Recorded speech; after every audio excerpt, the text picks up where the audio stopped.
It was a quiet afternoon in Denver, Colorado, sunlight falling across my living room floor as I folded laundry and waited for my daughter to call me back. I thought it would be a normal day, nothing more than a simple visit to check on her. But when I walked into her house and saw what happened, my whole world froze in place. In that moment, I realized betrayal can come from people you raised with your own hands. What followed changed everything for my family, and for me.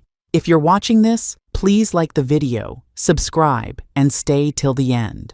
I still remember the sound that chilled my bones before I even stepped fully into the house. It was not loud at first, more like a sharp thud carried through the hallway, the kind that makes your stomach twist even before your mind understands why.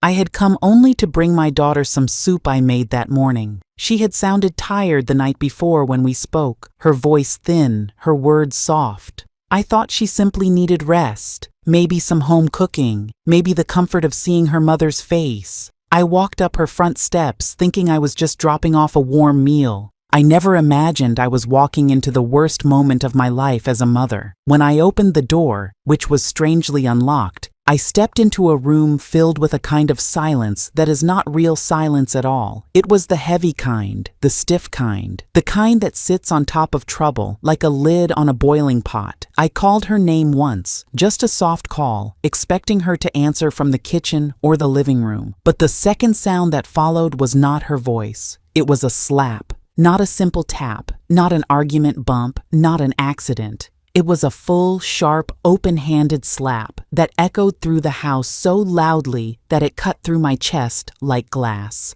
And then the scream that followed, that small, painful cry that only a woman in fear can make. I froze where I stood. My hand tightened around the soup container until the plastic cracked under my fingers. I stepped forward slowly, each step feeling like it weighed 20 pounds. When I reached the doorway of the living room, the scene I saw burned itself into me forever. My daughter, my only girl, was on the floor, her hand on her cheek, her eyes wide with shock and pain. Standing over her was her husband, my son-in-law, his face twisted in anger, his hand still raised as if he was ready to strike again. His mother stood behind him, her face cold, her lips curled into a smile that made my stomach turn. It wasn't a smile of shame or surprise. It was a smile of approval, a proud smile, a sickening smile, a smile that told me this wasn't the first time, and it wasn't an accident. My breath left my body all at once. I felt my knees weaken, but some force inside me kept me standing. I could not believe what I was seeing. My daughter, the quiet girl who never complained, who always tried to keep peace, who said everything is okay, even when she was hurting, lying on the floor like she was nothing to them. My heart cracked in one clean line. I didn't shout. I didn't cry. I stood there frozen, watching the man who promised to love her raise his hand again, watching the woman who raised him nod with pride, like she had trained him for this moment. I stepped forward without thinking, dropping the soup, letting it spill across the floor. All I could see was the fear in my daughter's eyes, fear she had clearly been hiding for too long. She tried to get up, but he pushed her shoulder back down with one sharp move. She didn't even resist, and that hurt me even more. It told me she had learned to stay quiet, to accept pain, to avoid making things worse. No mother wants to see that in her child. I had given birth to a girl with a light spirit and a soft heart, and here she was, kneeling on the cold floor while two people towered over her like she was nothing. My son-in-law looked at me like I was the intruder, like I had interrupted something normal for them. His mother crossed her arms and smirked, as if she found amusement in my shock. For a moment, I couldn't move. I felt like the ground under me had opened and swallowed the last pieces of trust I had in that man. I had welcomed him into my family. I had cooked for him, prayed for him, even defended him when others said he had a temper. And now I stood here watching him hurt the person I love more than anything in this world. The house felt smaller, the air heavier. I took one step forward, and that was when my daughter finally looked at me. Her eyes filled with tears she had probably been holding back for years, tears that begged for help without saying a word. That look shattered the last bit of calm inside me. At that moment, I knew nothing would ever be the same again. My daughter was living in danger, and I had walked into the proof of it with my own eyes. I had always believed I would die before I ever let anyone harm my child, but that morning, harm had already happened, and they didn't even feel shame. Standing there, watching that man's hand rise and fall, watching his mother smirk like cruelty was entertainment, something inside me hardened. The shock washed through me like cold water. But underneath it, something else began to rise. Something steady, strong, and unbreakable. I knew then that this moment would not end here. I knew this was the beginning of something much bigger, and I knew one thing with absolute certainty. I was not leaving that house without a plan that would change everything. When I stepped forward after seeing my daughter fall, my whole body felt stiff, like my bones were holding back a storm. I wasn't shouting, I wasn't shaking, I wasn't crying. I was simply standing there, staring at the man who had just struck the child I carried in my belly decades ago. The man she married, the man she trusted, the man I welcomed into my home the first day she brought him to meet me. My son-in-law did not look sorry. He did not look ashamed. He did not even look surprised. Instead, he straightened his shirt like he was fixing a small wrinkle, like nothing important had happened, like he had just finished some ordinary task. That calm in him made the moment feel even worse, as if he had done this many times before, and it no longer meant anything. My daughter was still on the ground, holding her cheek, trying to breathe through the shock and the pain. And before I could even move to help her, his mother walked in from the hallway. She didn't rush to her daughter-in-law. She didn't check if my daughter was hurt. She didn't show one bit of worry or shame. She looked at her son the way a proud parent looks at a child who just won a small victory. She even had a small, cold smile on her face. It wasn't warm or kind. It was the kind of smile that tells you everything you need to know about what had been happening in that house long before I walked in. She stood tall, shoulders straight, like she was guarding him, like she owned the place, like she controlled the rules, the walls, the air, the mood, and even the people inside. I had never seen a woman look at another woman's pain with such comfort, almost like she enjoyed it. I didn't understand how a mother could watch her son hurt someone and feel pride instead of shame. I didn't understand how a woman could watch another woman break and feel nothing. But in that moment, I understood exactly why my daughter had been growing smaller, quieter, thinner, and more nervous each time I visited. This house didn't just contain abuse, it was built on it. His mother stepped directly between me and her son, as if I were the threat and he were the victim. She lifted her chin, still wearing that cold smile. She made it clear with her posture that she stood with him, not with the truth, not with what was right, not with humanity. And standing there, watching her take his side so easily, I felt something deep in my chest pull tight. Fathers protect, mothers protect, families protect. But this family protected the wrong things. This family protected power, control, and violence. I could see it in the way she crossed her arms, in the way she looked me up and down like I didn't belong in my own daughter's life, in the way her eyes flicked toward my daughter on the floor like she was an inconvenience, not a person. Something else hit me in that moment. This wasn't the first time. Her reaction told me everything. This was normal for them, a routine, a pattern, a habit, something they had accepted, encouraged, and allowed to grow without guilt. I saw it in their posture. I saw it in the silence. I saw it in the way my daughter didn't even raise her voice or try to defend herself. She simply held her cheek, pulled her knees closer, and tried to make herself small enough to avoid the next strike. That was the detail that broke me inside. She wasn't shocked. She wasn't confused. She wasn't reacting like something unexpected had happened. She reacted like her body already knew the steps, like this was familiar, like she had lived this moment before, many times. And his mother's smile confirmed it all. She was comfortable. She was approving. She was ready to step in, not to stop the violence, but to support it, protect it, repeat it, and silence anyone who questioned it. Standing there, I felt my heartbeat slow instead of speed up. I felt a calm spread through me, not the peaceful kind, but the cold kind that wakes you up to a truth you've been avoiding. The kind that tells you you're standing at the edge of a line that cannot be crossed again. The kind that tells you the child you raised is in danger and the danger is not going to stop unless someone stronger steps in. I didn't say anything yet. I didn't shout. I didn't grab him. I didn't threaten. I just looked at his mother in complete silence, and she looked right back, smiling that knowing smile of a woman who thought she had already won. The kind of smile that says, "This is how things work here, and you can't change it." But she didn't know me. She didn't know the years I'd survived, the storms I'd walked through, the pain I'd carried.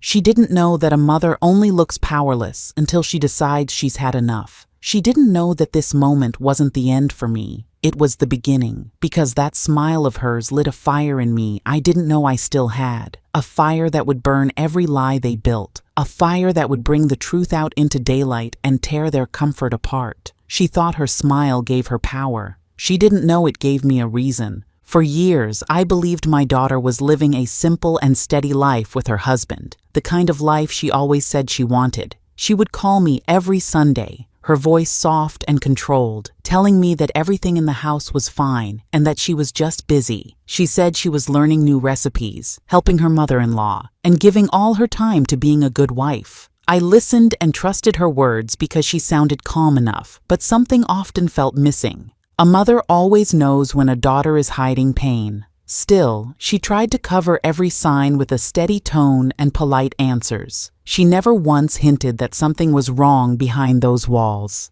Years passed with her pretending her home was a peaceful one, even though she had no real support from the people around her. Whenever I visited, I noticed small things that made my heart uneasy. A bruise she blamed on bumping into a cabinet. A limp she said came from slipping on the stairs. A shaky smile she forced when her husband walked into the room. She never complained, never asked for help, never admitted that anything was wrong. She brushed her hair forward to hide marks on her neck and kept long sleeves on even in warm weather. I assumed she was just tired, overwhelmed, trying to please everyone around her. I told myself she was adjusting to married life. But deep down, I wondered if her silence was hiding something far worse. She always repeated that she was fine, and every time she said it, the strength in her voice grew weaker.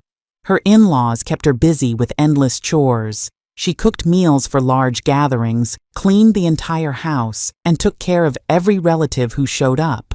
They treated her like a worker and not a wife, but she convinced herself she had to endure it, that she needed to prove she was good enough to be in their family. She never once told me she was struggling, and I regret not pushing harder to find the truth. It was easier to believe her than to accept that my daughter, the girl I raised with my whole heart, might be living through something dark. I thought that if something serious was happening, she would run to me. But sometimes daughters hide their deepest pain from the very person who loves them the most. When she married him, she believed she was choosing a stable man with a caring family. She thought she had found a partner who would stand by her through every challenge. But slowly, he took control of every part of her life. He monitored her phone. He told her which friends she could see. He made her cancel visits with me unless his mother approved. He kept her isolated without ever raising suspicion. It was a slow erosion of her freedom, a quiet cutting of her confidence. One day I noticed she barely spoke in front of him. She let him answer every question I asked. She only nodded or smiled nervously. That was the first time I felt something was badly wrong, but she insisted she was fine and begged me not to worry. His mother played a role in keeping her silent too. That woman wanted full control of the household and made my daughter feel small. She constantly pointed out her mistakes, made her redo tasks, compared her to other women, and treated her like someone who should feel lucky just to live under their roof. My daughter used to be strong and lively, full of ideas and dreams. But slowly, she turned into someone who whispered instead of speaking, someone who apologized even when nobody asked for it. Someone who looked over her shoulder before answering simple questions. Whenever I left their house after visits, I drove home with a tight feeling in my chest, wishing I had the courage to ask her more directly what was going on. Looking back, I see clearly how she was slipping away, little by little, into a life of fear. But at the time, I trusted her words and hoped things would get better. She always insisted she was clumsy when she had marks on her arms. She always said she slept poorly when she looked exhausted. She always blamed herself for his anger, saying she should have done better. Those were all signs I ignored. I thought she was just adjusting to being a new wife, learning to balance home duties and expectations. I didn't realize she was covering up years of silent suffering. She never told me that the man she married had a temper that grew worse with every disagreement. She never mentioned how his mother encouraged that temper, praising him for being strong and controlling the house. She hid all of it under polite smiles and soft words. She protected them while they were breaking her. I wish now that I had listened more closely to what she wasn't saying, rather than what she forced herself to say. I wish I had seen the truth earlier, but she didn't want to worry me. She didn't want to bring her shame into my house. She didn't want anyone to know that the marriage she had fought for had become a prison. And that is what hurts me the most. She suffered in silence because she believed that was her duty. She hid years of pain because she didn't want to let me down. She endured everything alone until the day I walked in and saw the truth with my own eyes. The slap, the fall, the cruelty, the cheering mother-in-law. That moment didn't just break my heart. It made me realize how much she had been holding inside. And I knew then that her suffering ended that day because I would never let her return to that life again. I look back now and I can see every warning sign I ignored, every small moment that should have made me stop and pay attention. It did not start with a slap or a scream. It started with little changes that looked harmless at the time. My daughter used to call me almost every day just to talk about simple things like cooking, cleaning, or something funny that happened at work. But slowly, her calls became shorter. Then they became less frequent. Then they stopped for days. She always had a reason ready. She said she was tired or busy or simply forgot. I believed her because I trusted her, and I trusted the man she had married. I told myself that she was building a new life, and mothers need to step back sometimes. I didn't realize she wasn't pulling away from me. She was being pushed. The next sign appeared when I noticed she avoided making plans. Before, she loved planning our weekends together. She would circle dates on a calendar and tell me she looked forward to them. But then, suddenly, every date became a problem. She said she had appointments, deadlines, or things she couldn't get out of. When I suggested new dates, she would hesitate, check her phone, and say she wasn't sure. She never used to ask permission for anything, but now she looked over her shoulder before agreeing to meet. She tried to hide it, but I saw the tension in her shoulders, the way she pressed her lips together whenever her husband was around after I mentioned visiting. At first, I thought it was just stress, but it was the kind of stress that comes from fear, not work. Another thing I should have noticed was how she dressed. My daughter always loved soft colors, comfortable clothes, and simple styles. But slowly, she started wearing long sleeves even in warm weather. She said she felt cold easily. I believed her because I had no reason not to. But looking back, I can see how many times she pulled her sleeves down when she moved her arm. I saw her wince slightly when she reached for something. I saw her hide her hands under the table. A mother knows her child's natural movements, and these were not natural. These were movements of someone trying to hide pain, but I convinced myself that I was overthinking it. I never imagined she was hiding bruises. There were also moments when her eyes told me something her mouth never said. My daughter always had bright eyes, full of hope and laughter, but as time passed, those same eyes looked distant. It was like she was in the room with me, but her mind was somewhere else, far away, almost trapped. She would smile on the surface, but the smile never reached her eyes.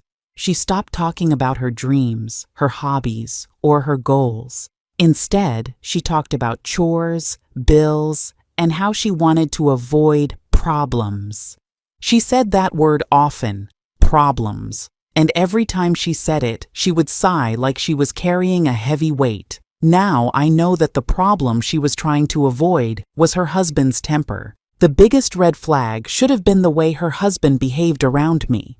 In the beginning, he was polite, friendly, and helpful. But slowly, his attitude changed. He started acting like my presence was an inconvenience. He would interrupt her, correct her, or glare at her for small things. Sometimes when she spoke, he would look at her with a sharp expression that made her shrink into herself. Her voice would drop, and she would rush to finish her sentences. I saw him grip her arm a little too tightly when she made a mistake. I saw him raise his eyebrows whenever she mentioned spending time at my house. I saw how she flinched when he walked into the room. These things were small, easy to miss if you didn't know what to look for. But I should have known. I should have seen the signs. I should have asked more questions. His mother was another part of the problem. She treated my daughter like a servant, not a wife. Whenever I visited, she would bark orders at her, telling her to cook, clean, or bring things. She acted as though my daughter owed her something. My daughter always obeyed with a tense smile, and I saw how drained she looked by the end.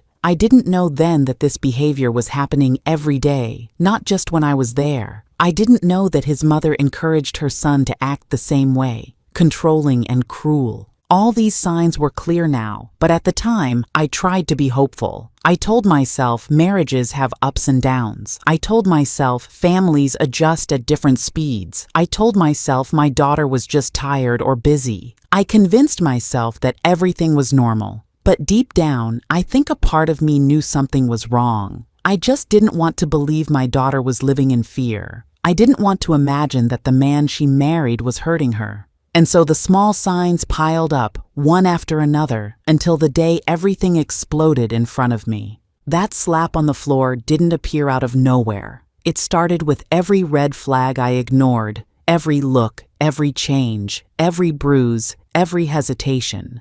And now I have to live with the fact that I saw the signs long before the slap. I just didn't act soon enough. I stood there in that living room, my hand shaking, my chest tight, trying to make sense of what I had just witnessed. My daughter was still on the floor, holding her cheek, her breathing uneven, her eyes fixed on the carpet like she was afraid to look at anyone. For a moment, everything felt frozen. Time stopped. But then he moved.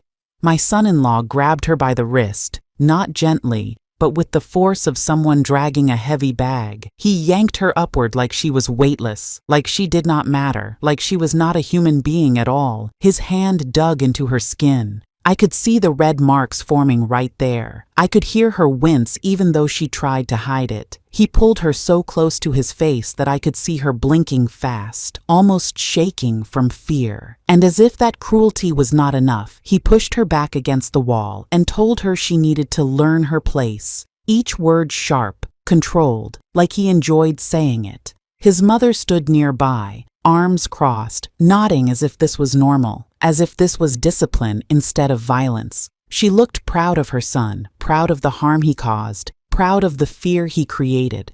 My daughter did not push back. She did not raise her voice. She did not ask for help. She only whispered, "I'm sorry," as he glared at her. That broke me more than the slap did. My child apologizing for being hurt. My child standing there in shame while the people around her acted like she deserved every second of it. I felt a heat rise in my chest, a kind of heat I had never felt before. Not anger alone, not pain alone, something deeper, something that comes only when a mother sees her child ruined by the very person who promised to protect her.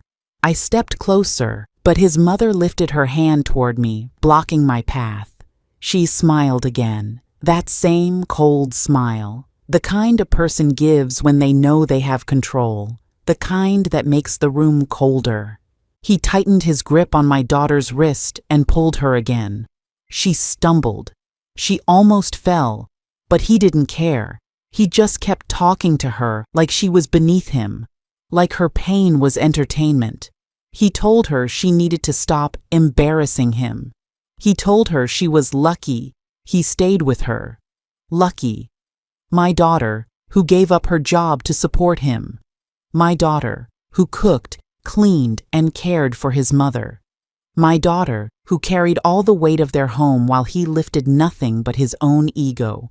I watched him push her again, this time by the shoulder. I heard her breath catch. She looked small. Not because she was weak, but because she had been worn down for so long that she no longer believed she had the right to stand tall. That was the moment I felt something inside me snap. Not loud, not sudden, but sharp and final, like a thin thread breaking after years of pressure. Something in me woke up, a part of me that I had kept quiet for too long. The part that remembered I was not just a mother, but a protector. A woman who knew pain, who had survived worse, who refused to watch her child get destroyed in front of her eyes. I stared at him, then at his mother, then at my daughter, and I knew exactly what I had to do. Not scream, not fight, not push. No, that would only give them more reason to twist the story. They thrived on chaos. I needed something stronger, something smarter, something that would end this completely. She stood there shaking, wiping tears with the back of her hand, trying to steady herself.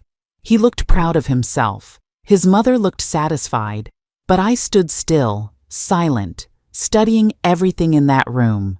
The tone of his voice, the way he held her, the bruise forming on her cheek, the fear in her eyes. Everything. I let the moment settle inside me like a sealed promise. They thought they had broken her. They thought they had intimidated me. They thought they were in control. They had no idea that right in that moment, they were writing the first chapter of their own downfall. Because when a mother witnesses that kind of cruelty toward her child, she does not forget. She does not forgive. She does not walk away empty-handed. She acts. And I knew my next move would destroy everything they had built on lies, control, and violence. I just needed to take one step out of that room, and the world they knew would collapse. I stood there in that kitchen with my heart pounding so hard I could feel it in my throat, but my mind was sharper than it had been in years. While my daughter's husband and his mother shouted somewhere in the hallway, I kept my eyes on the counter because something about those papers didn't look right. They weren't placed carelessly. They were lined up neatly, almost proudly, like trophies left out for someone to admire. I stepped closer, slow and careful, and picked up the first sheet. My daughter's name was signed at the bottom, but the signature looked stiff and uneven, nothing like the handwriting I'd seen her use since she was a child. I knew her letters, every curve, every slant. This wasn't her hand. This was fear forced into ink. There were loan papers stacked underneath, one for a large personal loan, another for a credit advance, and then one that stopped my breath completely. A document that listed my own house as collateral. My house. The only thing I had left from my husband. The only place my daughter felt safe enough to cry in when she was younger. My name was printed under hers, tied together in debt I had never agreed to. I kept reading line after line, and with each sentence, the truth tightened around me. He had been planning this. He wasn't acting out of sudden anger or stress. This was a long, quiet attack, carried out with a smile at family gatherings and polite words at the dinner table. I picked up the next sheet, a bank notice showing overdue payments. The balance was high, too high for my daughter to have spent. She barely bought anything for herself, always choosing the cheapest things, always saving. But there it was, a withdrawal pattern that didn't match her life at all. Expensive restaurants, electronics, gambling sites I didn't even know existed. Every charge screamed his name, not hers. She wasn't the spender. She was the shield he hid behind. Then I found the envelope that confirmed everything. Inside were printed emails, pages of them, messages where he talked to someone about getting rid of her debt soon and making the old woman responsible so she can't walk away. He wrote it casually, as if plotting to destroy two women was nothing more than ordering a meal. His mother had replied to one of them, telling him not to worry, telling him that women need to be controlled. That line stayed in my hands longer than it should have, not because I was shocked, but because it showed exactly who she was, a woman who raised a monster and felt proud of it. I looked around the kitchen again, at the walls that held pictures of their wedding, of holidays, of birthdays. My daughter had kept this home clean and warm, hoping love would grow in the cracks he left. But these papers showed the truth. He didn't want a wife. He wanted a victim with a good credit score. He wanted control of everything she touched. And with that forged signature, he had almost taken my life's work as well. This wasn't just abuse. This was theft dressed as marriage. I kept reading the documents even when my hands shook. Another page revealed a plan to move money into an account he secretly opened under another name. The dates matched times he told my daughter he was working late. I felt sick, not just from his lies, but from the idea that my daughter had been living with a man who saw her as nothing more than a financial tool. She had been cooking for him, cleaning for him, defending him to me whenever I questioned his behavior. She had been loving him while he was erasing her future line by line. There were more papers. One showed that he tried to put her on a joint business loan without her knowing. Another showed he had inquired about transferring ownership of her car. And then there was the final sheet, the one that made my jaw clench so hard it hurt. A draft letter addressed to a lawyer, written in his handwriting. It said he wanted to secure control over all assets before separation. He was planning to leave her once she was drowning in debt, leave her broke, isolated, and dependent on him or his mother for survival. As I held that paper, I felt something inside me change. I wasn't just a mother anymore. I was a woman who had been pushed too far. I looked toward the hallway where they still argued, and I realized they thought I was weak. They thought age had made me blind. They thought I would stand quietly and let them take whatever they wanted. But they forgot one thing. A mother does not lose her strength just because years pass. Sometimes she stores it. Sometimes she waits for the right moment. And as I put the papers into my purse, one by one, I knew I had found the weapon they didn't expect, the truth written in their own hands. These documents were not just evidence. They were my power, my shield, and my path toward ending what they had started. They wanted to ruin my daughter quietly. Now I would ruin him loudly. They left their secrets on the counter. I would carry them straight to someone who knew exactly how to use them. When I stepped outside that house, my breath felt tight, like the air itself was pressing against my chest. My hands were shaking, not from fear, but from something deeper, a mix of anger, shame, and a mother's instinct rising like fire in my bones. I stood on their porch for a long minute, staring at the road, trying to steady myself. I knew I could not walk back inside and pretend nothing happened. I knew I could not wait for things to calm down. That man had crossed too many lines, and his mother had pushed him into crossing even more. I looked at my daughter through the window, her face pale, her shoulders trembling, her eyes fixed on the floor like she had already given up on hope. That sight made my decision clear. It was time to act. Not later, not tomorrow, now. I walked out to the sidewalk and pulled my phone from my pocket.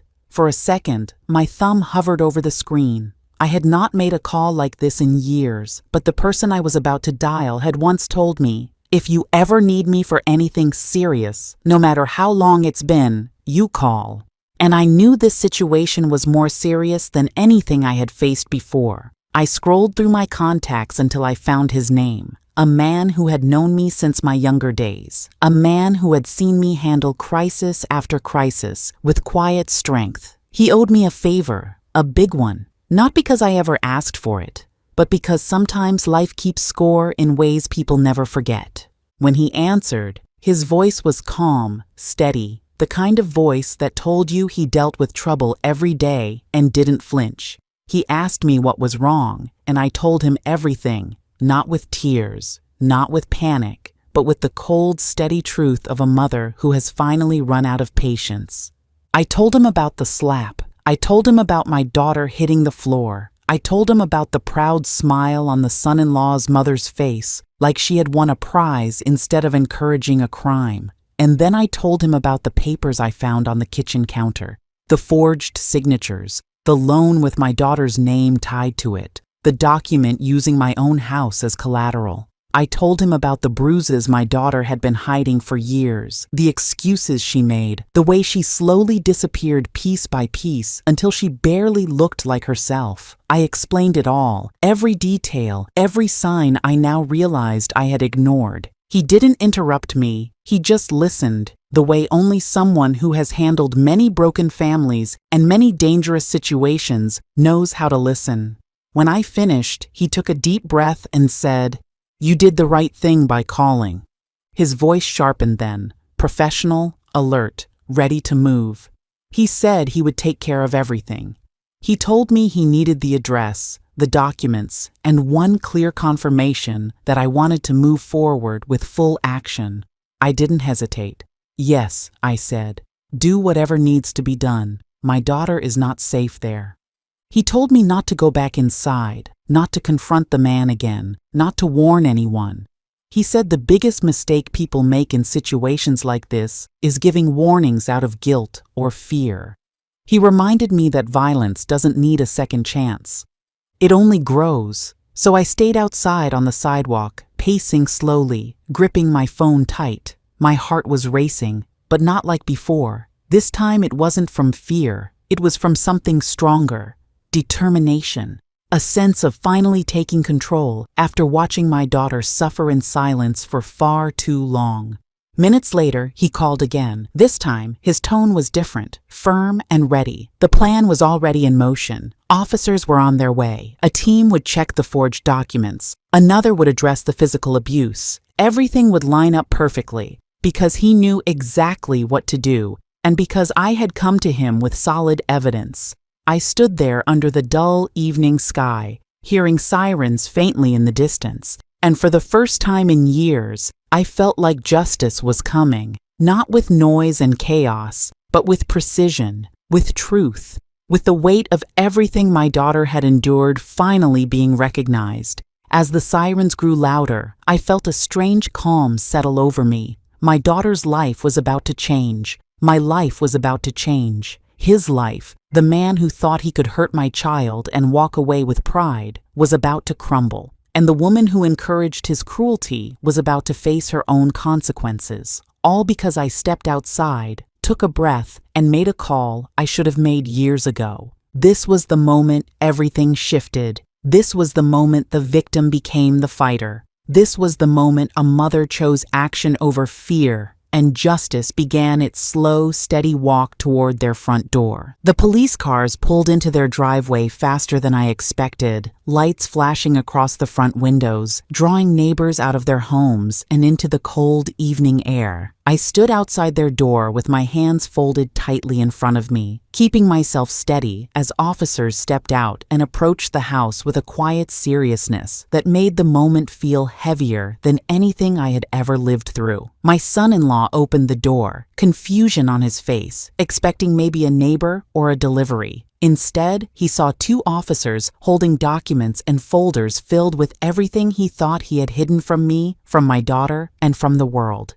I watched his expression change from arrogance to panic, the same panic I had seen in victims all my life, but had never imagined I would one day feel towards someone who married into my family. The officers asked him to step outside, and his eyes darted between them, between me and then toward his mother, who appeared at the hallway entrance gripping the railing like she needed it to stand. Inside the living room, everything remained exactly as it was when I left to make that call. The broken silence, the scattered papers, the stillness of a home built on fear. The forged documents sat on the counter where he had left them.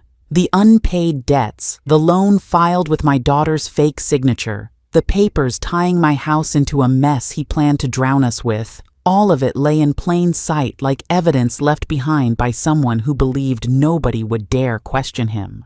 The officers entered the home slowly, examining the papers with trained eyes, taking photographs, making notes, confirming signatures, and asking him why so much financial activity was hidden under someone else's name. He stuttered, his voice trembling, his hands restless, and for the first time since he married my daughter, he looked small. He kept glancing at his mother for help, but she had nothing to offer him except shock on her face, because she had always believed his cruelty would never cost her anything. The moment the officers read out the forgery charges, the color drained from his face entirely. His mother, who had once stood tall and proud while watching him slap my daughter, now clutched her stomach and lowered herself onto the couch. She could not find the strength to stand behind him anymore, because now the room was filled with evidence, not excuses. The silence inside the living room grew thick, broken only by the sound of the officers confirming his handwriting on certain lines, pointing out mismatched dates, and showing him statements of money moved without consent. He kept shaking his head, trying to deny everything, but the documents were too clear, the timeline too obvious, and the consequences too close for him to escape.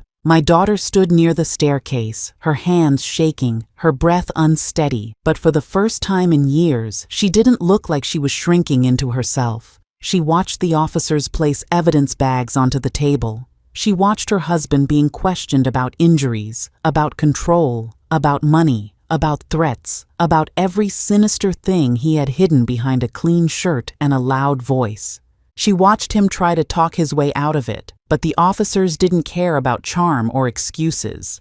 They cared about the bruises, the papers, the financial trail, and the fact that he had been controlling every part of her life through fear and manipulation. When the officers asked his mother if she knew about the forged documents, she froze. She looked at me, then at the floor, then at her son, who desperately wanted her to speak for him. But every word she had ever used to defend him, to excuse him, to justify him, came back to haunt her. Because now she wasn't a proud parent. She was a witness to a crime she could no longer deny. Her earlier confidence collapsed completely when the officers informed her that cheering violence is considered encouragement, and encouragement can become part of an abuse report. She tried to speak, but her voice cracked. She had always thought she was stronger than the truth. She learned she wasn't. Then came the moment that sealed everything.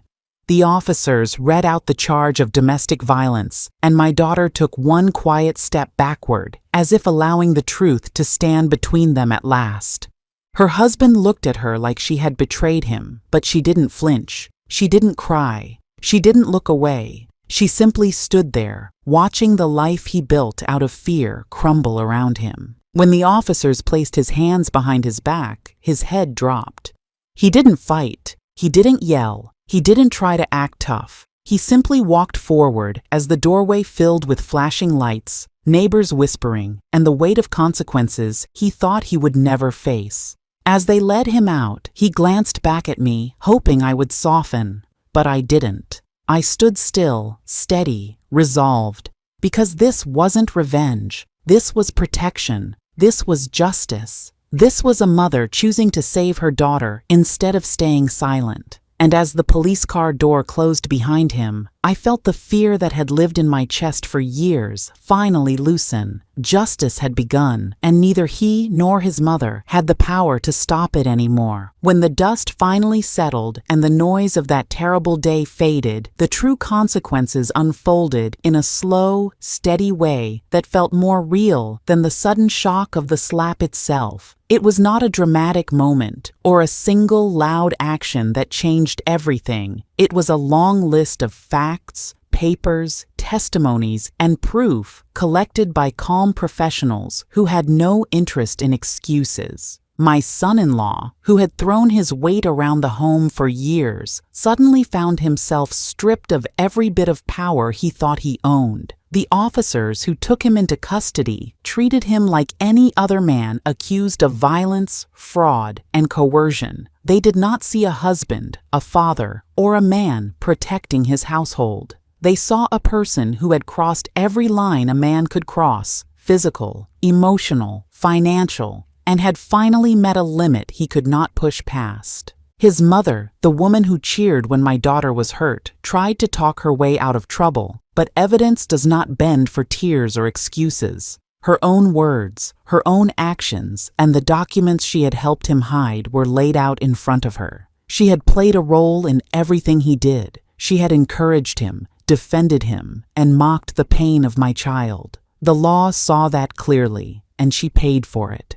My daughter moved into my home that same night, and I watched her walk inside like a person who had forgotten what safety felt like. She sat quietly for a long time, touching her cheek, touching her wrist, touching her hair, as if she was trying to remind herself that she belonged to herself again. It takes time to unlearn fear. It takes time to trust peace after years of being told that chaos was normal. I did not push her to talk. I simply stayed near her, giving her space, giving her the calm she had been denied for so long. The next morning, the officers handling her case called with updates. Her husband was being held without bail because of the combined charges: the physical harm, the forged documents, the debt he had taken in her name, the attempt to use my property as collateral without consent. Every piece of it was traced back to him. The paper trail he thought would stay hidden now sat in front of a judge who had no sympathy for men who destroy their families and expect forgiveness as a reward. His mother, who had always believed that loudness was strength, learned quickly that the world outside her home did not admire cruelty. She faced charges for her involvement in the financial fraud and for her role in encouraging the violence. She was questioned, investigated, and exposed.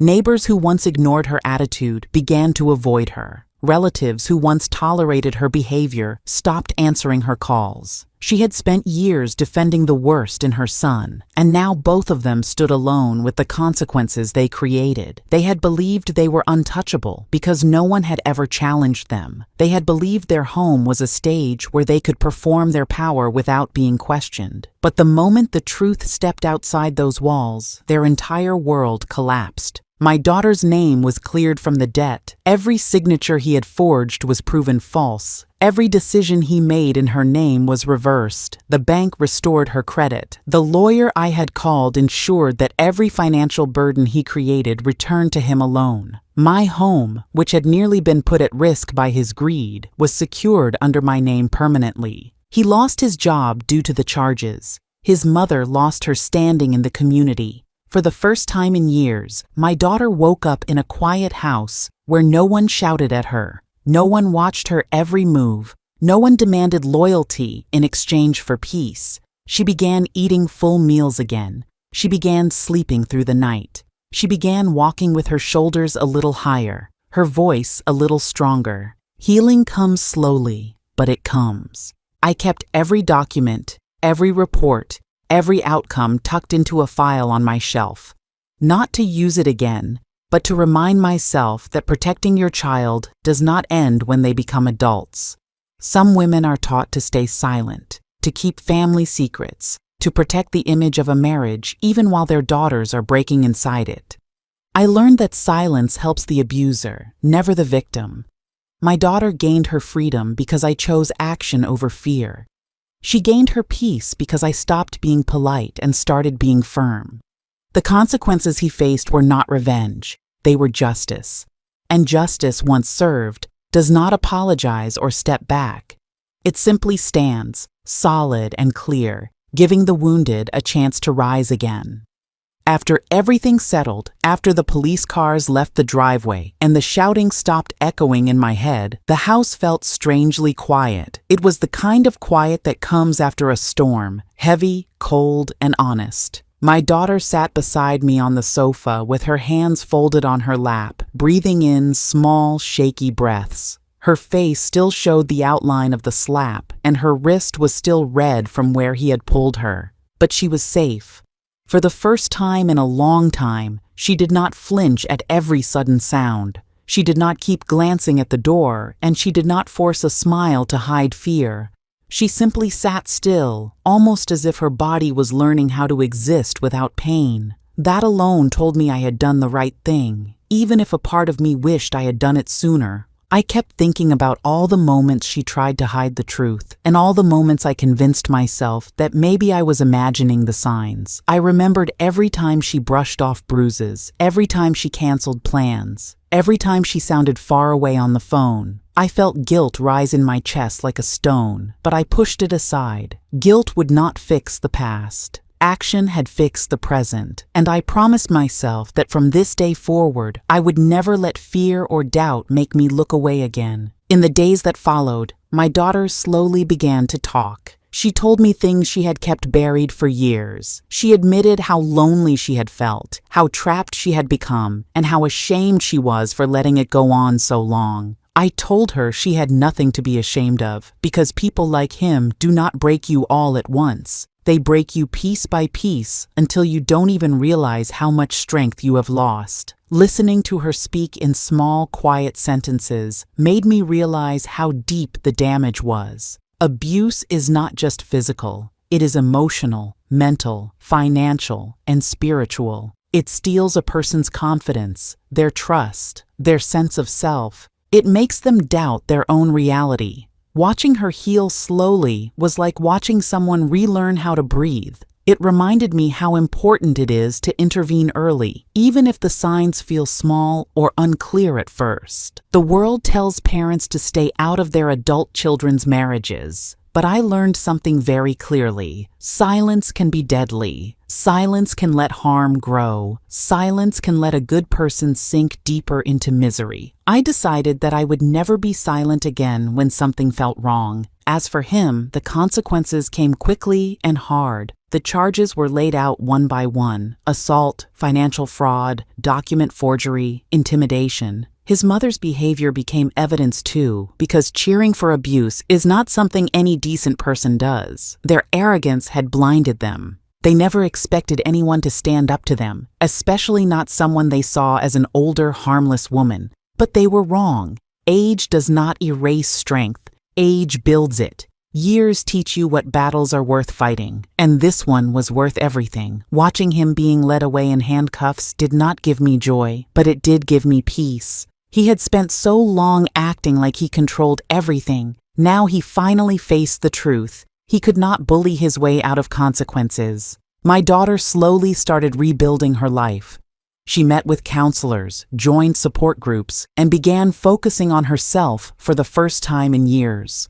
I saw the color come back to her face. I saw her shoulders relax. I saw the fear leave her eyes. She started cooking again, playing music again, even laughing again. Those small changes were more powerful than any apology could ever be. They were the signs of a woman reclaiming her life, step by step, and every night when she went to bed safely under my roof, I reminded myself that none of this would have happened if I had kept quiet that day. Courage is not loud. Courage does not always roar. Sometimes courage is nothing more than picking up a phone and saying, "Enough." As for me, I came out of this with a lesson I will keep for the rest of my life. When someone harms your child, there is no such thing as staying neutral. A mother's instinct is not a weakness. It is protection. Women my age often second-guess themselves, thinking we are overreacting, thinking we should stay out of grown children's problems. But I learned that the moment you feel something is wrong, you must act. You must speak. You must push past fear and discomfort, because your voice, your action, might be the only thing standing between your loved one and a lifetime of pain. Now when I look at my daughter, safe and healing, I know I did the right thing, and I want other women, especially older women like myself, to know the same truth. You are not powerless. Your age does not make you silent. Your love does not make you weak. You can protect. You can fight, you can win, and you can save someone who has forgotten how to save themselves. That is the moral of my story. I saved my daughter the moment I stopped doubting myself.